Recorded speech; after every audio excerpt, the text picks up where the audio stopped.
아, 이 문서는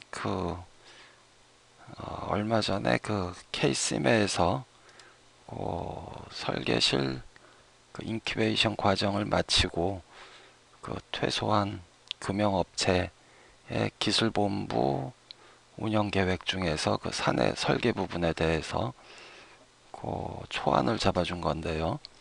아마 여러 업체에 좀 도움이 되지 않을까 해서 좀 소개를 드리려고 하는 거죠. 그러면 뭐 들어가 보죠. 우선 뭐 이런 계획 같은 걸 세울 때는 이제 먼저 배경이 나오고 그 다음에 뭐 목표가 나오고 그 다음에 뭐 세부 목표가 나오고 어떤 이제 전략 이렇게 이런 순서대로 가고 뭐 요 뒤에 이제 일정 계획이라든지 뭐 그다음에 뭐 향후 계획 뭐 이런 것들이 쭉 나오게 되죠. 그래서 지금은 한 전략 정도까지 이렇게 초안을 잡아준 건데 우선 이제 좀 보죠. 우선 배경은 금융업체가 처해 있는 현실은 이제 고객의 요구 스펙이 계속 이제 고급화되는 거죠. 점점 까다로워진다는 얘긴데 첫 번째로 일단 양산 라인에서 이제 생산 자동화 요구가 굉장히 크죠. 과거에는 뭐 수작업이 조금 들어가더라도 뭐 그렇게 자동화 요구가 크진 않았는데 워낙 이제 국내 인건비 자체가 많이 올라가다 보니까 그 자동화 요구가 굉장히 커지고 있고 그다음에 또 이 완성품 업체 즉 뭐 제품 만드는 업체죠. 뭐 가전제품이라든지 아니면 자동차라든지 이런 업체들도 이제 그 원가 절감을 위해서 이제 부품 수를 자꾸 감소를 하죠. 이 부품 숫자가 줄어들면 사실은 뭐 관리 비용이라든지 뭐 조립 비용이라든지 전체 원가 부분에서 이제 상당히 효과가 좋으니까 자꾸 이제 부품 수를 감소시키다 보니까 좀 사출 금형으로 구현하기에는 좀 어려운 형상도 요새 많이 나오죠. 한번 잠깐 뭐 그림을 그려보죠.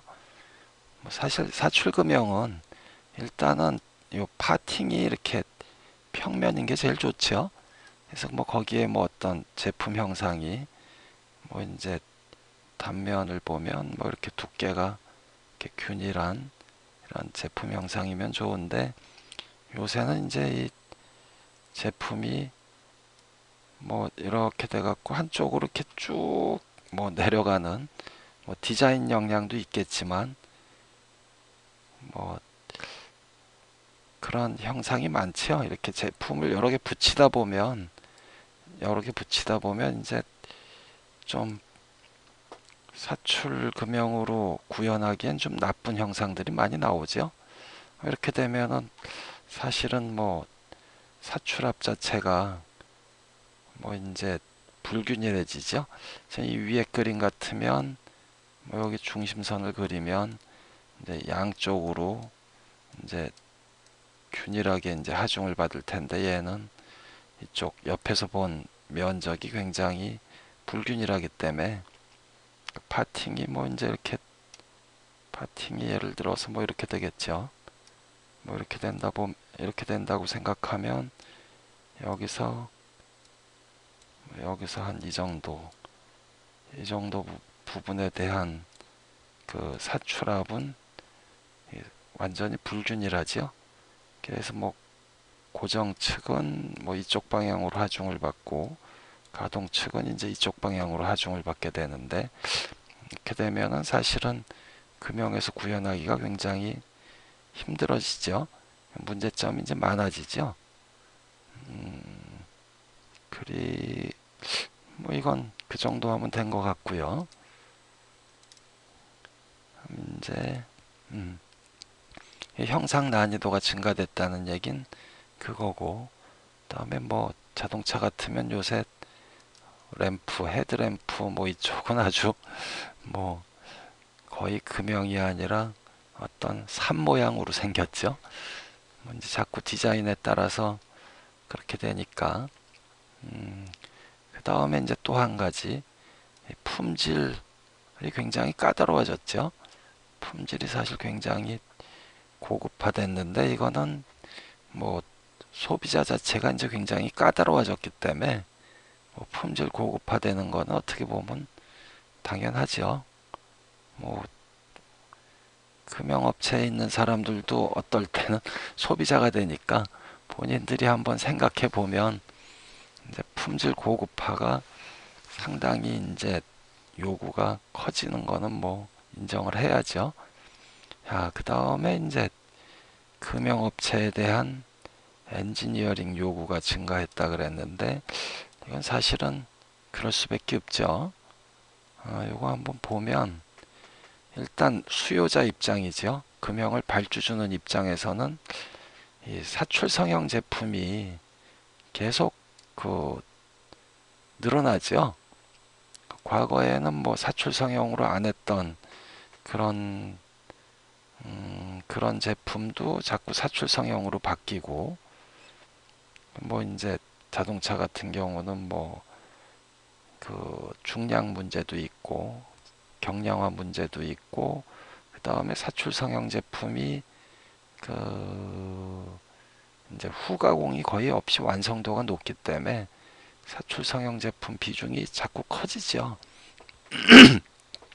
그렇게 이제 커지니까 자연히 이제 그에 따른 그 전체 경비도 금형에 대한 경비도 많아지고 그러면 이제 뭐 관리가 이제 보다 체계적으로 될 수밖에 없죠. 비중이 뭐 적으면 그렇게 관리를 잘할 필요가 없겠지만 워낙 비중이 커지다 보니까 이제 체계적인 관리가 필요해진 거죠. 그 다음에 이제 뭐 금융업체 입장에서 보면은 일단 그 뭐 우수고객 확보를 위해서 할 수 없이 이제 끌려가는 입장도 있고 그 다음에 이제 진짜 중요한 거는 원가라든지 품질 또 납기 뭐 이제 이건 뭐 항상 나오는 얘기죠. 품질 뭐 원가 납기 그래서 뭐 보통 QCD라 그러는데 요 QCD 경쟁력을 갖추기 위해서는 사실은 그 엔지니어링 뭐 다시 얘기해서 문제 기술인데 기술 기술적으로 그 이제 뭐 발전시킨다 그러나요? 좀 말이 좀 애매한 것 같은데 하여튼 기술력을 확보하는 수밖에 없죠. 그리고 이제 이게 이제 어떻게 보면 잘 이해가 안 될 텐데 체계적이고 안정적이며 효율적인 조직 운영을 위해서 필요하다 그랬는데 사실 기술이라는 것 자체가 특히 이제 요 엔지니어링 자체는 어떻게 제가 이제 노상 뭐 교육받은 친구들한테는 매일 강조를 했지만 그 엔지니어링의 70%는 관리죠, 관리. 얼마나 이제 조직을 효율적으로 관리하느냐. 그런 관리가 한 70% 정도를 차지하고 있기 때문에 그 일단 뭐 개인에 의존하지 않고 조직에서 업무를 하는 뭐 예를 들어서 뭐 설계실이 뭐 한두 명이 아니고 뭐 설계실이 뭐 한 다섯 여섯 명만 돼도 굉장히 조직적으로 운영할 필요가 있죠. 이때는 뭐 각 개인한테 그 개인의 능력에 의존하는 거는 이제 효율성이 이제 좀 떨어진다고 보는데 그래서 조직적으로 그 업무를 하는 게 훨씬 이제 효율적일 수가 있죠.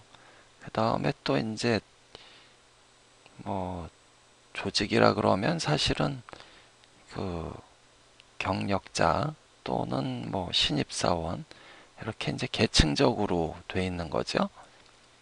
이제 체계적이고 이제 안정적이고 효율적인 요 말이 이제 좀 이해가 안 갈 수가 있는데 한번 보면 조직이라는 거는 이렇게 트리 구조로 돼 있어야죠. 여기 이제 개인들이 이렇게 있으면 이 개인이 뭐 어떻게 평행 관계가 아니고 뭐 이렇게 하다못해 2명 위에 또 그 위에 사람이 있고 관리자가 있는 거죠. 중간 관리자가 또다시 뭐 있고 그다음에 이거 토탈 루트 관리하는 사람이 있고 그래서 뭐 이렇게 이런 이제 트리 구조로 되어 있는 거죠. 그래서 이제 좀 위로 올라갈수록 경력이 높은 사람이 이제 되겠고 밑에는 이제 주로 이제 신입사원 뭐 아니면 저경력자 이렇게 되는데 이렇게 해야 그 효율이 나는 거죠. 이거를 평행으로 하면 이제 뭐든지 다 할 수 있는 사람으로 인원을 꾸려야 되는데 사실 뭐 설계 업무만 봐도 굉장히 고경력자가 할 일이 있고 또 굉장히 뭐 신입사원도 뭐 잠깐 교육받으면 할 만한 일도 많죠. 그런데 뭐 굳이 이렇게 여러 명이 일을 하게 되면 그 비싼 사람 갖다가 요 신입사원도 할 수 있는 업무를 시킨다는 게 굉장히 비효율적이겠죠. 다음에 뭐 이게 안정적이란 얘기는 여기 밑에 있는 사람들이 시간이 지나면 계속 이제 위로 올라갈 준비가 되는 거죠. 그래서 이제 조직이 그 밑에서 쉽게 이제 신입사원은 쉽게 충원을 시킬 수 있으니까 신입사원을 밑에서 이제 충원을 하고 위쪽에 결혼이 생겨도 조직은 계속 안정적으로 운영이 될 수가 있겠죠. 그럼 물론 이제 이렇게 하면 업무도 체계가 잡히겠죠. 뭐 이제 그런 얘기죠. 이건 뭐 사실은 당연한 얘기인데, 그리고 여기 또 이제 10인 이하 소규모 업체에서는 비교적 필요성이 이제 떨어지겠죠. 어차피 이제 뭐 사장 밑으로 이제 뭐 각 그 업무하는 사람이 거의 뭐 1명 내지 2명 정도 규모가 될 테니까 이렇게 되면 뭐 각 개인들이 뭐든지 다 할 줄 알아야 되는 거죠. 그래서 이때는 뭐 오히려 엔지니어링 요구가 그렇게 심각하지가 않은 거죠. 필요성이 이제 거의 잘 없다고도 보여지는데, 음, 뭐 필요성이 없진 않겠죠. 뭐 원가 품질 납기 경쟁력에서는 물론 이제 필요성이 있겠는데 그래도 이제 이렇게 한 인원이 20명 이상, 100명 이하, 뭐 100명 이하도 아니고 뭐 20명 이상 뭐 한 3, 400명까지 3, 400명 좀 어폐가 있는데 뭐 3, 400명을 넘어서도 사실은 요 엔지니어링 요구는 갈수록 더 증가하는 거죠. 그렇게 이제 보면 될 것 같고 그다음에 이제 요 생산 방식의 기계화 및 자동화 추세라 그랬는데 일단은 뭐 이 수작업 의존도가 굉장히 감소됐죠. 근데 이 이유는 일단 여기 앞에서 품질 고급화에 대한 요구가 있으니까 수작업을 하게 되면 아무래도 좀 품질을 고급화하기에 문제가 있죠. 그래서 이제 자꾸 수작업을 안 하는 추세가 되고 그 다음에 또 암만 해도 이제 수작업이 들어가면 생산성은 떨어지죠. 그리고 이제 범용 공작 기계 같으면 요새는 뭐 하다못해 그 범용 밀링만 해도 CNC 그 밀링이나 뭐 머시닝 센터보다 그 임률이 높죠. 그래서 이제 이 임금 상승에 의해서 가격 경쟁력이 하락이 됐기 때문에 점점 이제 수작업 의존도가 감소하는 거죠. 그 다음에 뭐 여기 또 써놨는데 범용 공작기계 의존도도 감소하고 있는 거고, 뭐 또 같은 얘기 같은데 자동화 공작기계의 활용도는 계속 증가가 하는 거죠. 근데 이런 상황에서 이제 여기에 이제 공차 관리, 요새 공차 관리가 좀 이슈가 큰데, 일단 그 자동화 공작 기계에서는 세팅 시간이 오래 걸리죠. 세팅 시간이 오래 걸리기 때문에 그 이제 조정 작업이라든지 이런 작업을 하기에는 좀 문제가 있죠. 그 효율이 안 나겠죠. 세팅 시간이 길다 보니까. 자동화 공작 기계의 생산성을 올리기 위해서는 이 조정 작업을 가능하면 없애야죠. 그러니까 사전에 과거에는 뭐 그 조립 사상 쪽에서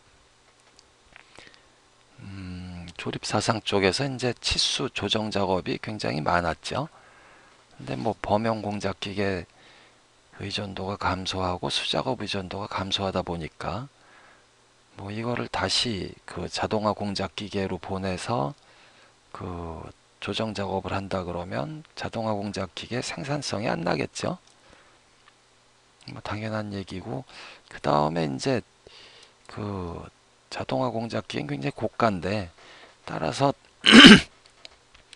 뭐 대수가 한정이 돼 있는데 이거에 대한 생산 계획이 그 시행착오를 하다 보면 계획을 세울 수가 없는 거죠. 생산 계획을 이제 흐트리게 되기 때문에 공차 관리가 또 필요한 거고, 다음에 뭐 이게 다 이런 일을 반복하게 되면 돈이죠. 뭐 당연히 이제 원가 절감은 당연한 얘기겠죠. 이제 공차 관리가 요새 굉장히 필요성이 증가하고 있죠. 그에 따라서 이제 이 기능 인력도 사실은 좀 많이 변화가 되는 거죠. 뭐 이제 보면 요 밑에 이제 뭐 이거는 뭐 수작업 의존도가 감소됐고 범용 공작 기계 의존도 감소가 됐으니까 개인 기능 수준은 이제 떨어지겠죠. 하락이 되고, 그 다음에 과거에는 뭐 이 치수 조정 작업이라든지 이런 걸 하기 위해서는 금형 구조를 잘 알아야죠. 근데 이제 지금은 거의 뭐 조립만 하면 되는 뭐 그런 형태를 취하는 그 금형업체들이 많기 때문에 금형 구조에 대해서 굉장히 이해 수준이 떨어졌죠. 오히려 이제 뭐 사상 조립에선 떨어지고 기계 쪽에서는 또 뭐 올라가고 뭐 그럴 수도 있겠는데, 뭐 하여튼 그 금형 구조에 대한 이해 수준은 좀 떨어진 것 같고, 다음에 이제 좀 다기능적인 그런 인력들이 감소했죠. 뭐 어차피 뭐 과거에는 사상 작업자 하면 뭐 범용 공작 기계는 다 만졌죠. 뭐 선반, 밀링, 연마, 방전 뭐 이 정도는 기본으로 만졌는데 요새는 그런 인원이 잘 찾기 힘들죠. 그러니까 이 다기능 인력이 감소가 됐고, 그래서 실제로 그 임금 상승이 뭐 100원 올랐다 그래서 그냥 100원만 오른 게 아니란 얘기죠. 이제 하는 업무 자체가 굉장히 많이 줄었기 때문에 그 실제 그 임금은 뭐 100원 오른 게 아니라 뭐 200원 오르고 뭐 이런 식으로 되는 거죠.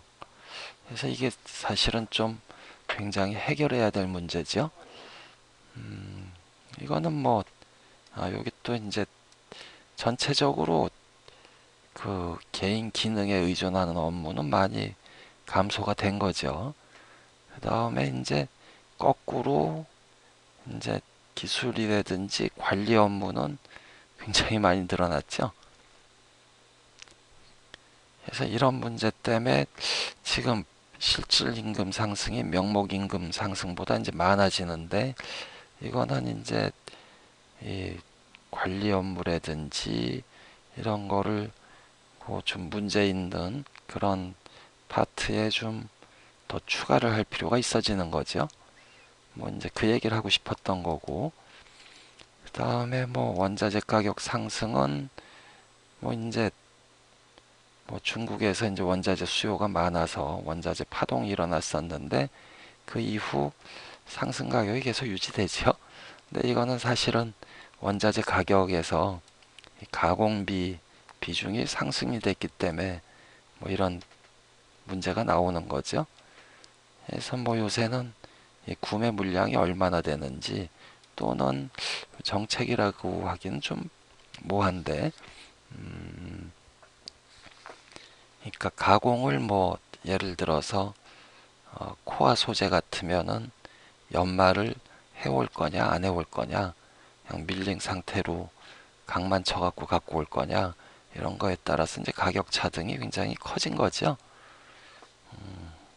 이건 뭐 그냥 다들 알고 계실 테니까 이 정도 넘어가고, 그 다음에 여기 생존에서 뭐 아니, 성장에서 생존 경쟁으로 하고 구조조정 이렇게 무시무시한 얘기를 써놨는데, 뭐 아까 여기 참 뭐 엔지니어링 요구 설명할 때 사출 성형 제품이 계속 늘어난다 그랬으면서 뭐 이렇게 일이 자꾸 늘어날 텐데 갑자기 생존 경쟁이냐 뭐 이렇게 생각할 수도 있는데, 이 근본적인 원인은 사실은 요 세계화죠. 세계화. 그래서 과거에는 그 제조업 기지가 없던 나라들이 그 제조업 기지가 이제 생기기 때문에 지금 새로 이제 수요보다도 공급이 이제 빠르게 커지는 거죠. 그래서 이제 할 수 없이 수주가가 계속 하락세를 유지하고 있는 거고, 그 다음에 이제 내수 시장 물량 감소는 국내도 이제 세계화에 따라서 뭐 대기업 뭐 아니면 뭐 요새는 뭐 중견기업까지 그 해외 진출이 굉장히 많지요. 그러니까 뭐 어쩔 수 없이 내수 시장 물량이 감소가 되는 거죠. 뭐 그래서 이제 자연히 뭐 품질 가격 납기 경쟁력이 없는 업체부터 이제 구조조정이 돼가기 시작하는 거죠. 뭐 이거는 받아들여야 될 그런 내용인 것 같고, 그 다음에 이제 뭐 이 세계화가 굉장히 급속하게 일어나는데, 그 세계화가 확산되면서 그에 따라서 이제 이 금융 시장도 굉장히 급격하게 변화하는 거죠. 근데 우리가 이 세계화에 대해서는 좀 대처를 대처를 할 필요가 있는데, 이제 어떻게 그 대처를 할 거냐? 이건 뭐 이제 수동적으로 대처할 수도 있고, 수동적으로 대처하는 거는 뭐 생산 그 원가를 뭐 최대한 낮추는, 뭐 그 다음에 이제 경쟁력을 갖는 뭐 그런 방식이겠죠. 뭐 품질을 더 좋게 한다든지, 뭐 그 다음에 뭐 남들이 좀 못하는 그런 금형을 한다든지, 뭐 그런 방법들이 있겠고, 그 다음에 이제 능동적 대응 방식은 그 금형업체도 해외로 생산 기지를 또 진출할 필요가 있죠. 뭐 이제 국내가 안 남아 있는 건 아니고 국내가 물론 있겠지만, 국내에서 이제 수익성이 없는 금형은 그 해외에서 생산하는 방식으로 좀 능동적으로 대처할 필요가 있겠고, 또는 이제 그 고객이 이제 해외로 진출할 경우는 그거에 따라서 이제 같이 해외 진출을 모색을 한다든지, 그런 능동적 대응 방식도 있죠. 근데 뭐 궁극적으로 이제 둘 다 해야 되겠죠. 수동적, 능동적 대응 방식을 다 취해야 될 것 같은데, 이때 이제 이 능동적 대응 방식에서 상당히 많은 업체들이 그 어려움을 겪었죠. 어려움을 겪고 있고, 또 뭐 어려움을 겪어서 또 그 해외 진출한 거를 이제 포기한 회사들도 많은 걸로 알고 있는데, 그때 이제 가장 근본적인 그 요인 중에 하나가 그 관리 방식이지요. 관리 방식.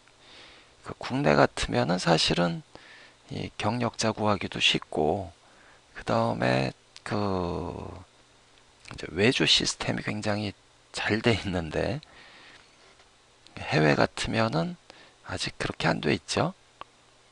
그러니까 굉장히 관리를 잘해야 되는데, 그 관리 방식이 지금 뭐 제대로 체계가 안 잡힌 상태에서 뭐 기술적으로 체계도 안 잡혀 있고, 그 다음에 관리적으로도 어떻게 할 줄 모르고, 그냥 오직 인건비 싼 거 하나만 바라보고 그냥 가면은 굉장히 그 실패할 확률이 큰 거죠. 뭐 실패를 하겠죠. 그거는. 음, 그리고 그리고 이제 요 다음, 이제 그래서 이제 목표를 설정을 했는데, 목표 설정은 조금만 쉬었다가 하죠.